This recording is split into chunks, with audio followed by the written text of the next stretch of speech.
In this video, I'll show you how to enable reading mode on Redmi phone. Enabling the reading mode on any Xiaomi Redmi device is super easy, but before we start the video, if you're new to this channel, please give it a thumbs up and subscribe to my channel because it really helps me out.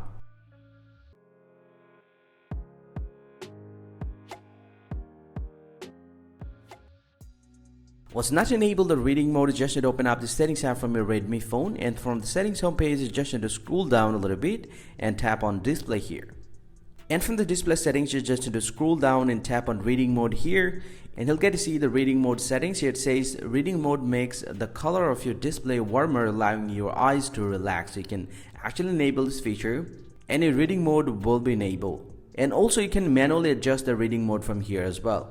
And if you want to schedule a reading time, you can do it by enabling this feature as well. And this is how you can actually enable the reading mode on Redmi phone. Hope you find this pretty helpful, guys. If you do, please drop a like and subscribe to the channel. See you guys around, and thank you very much for watching.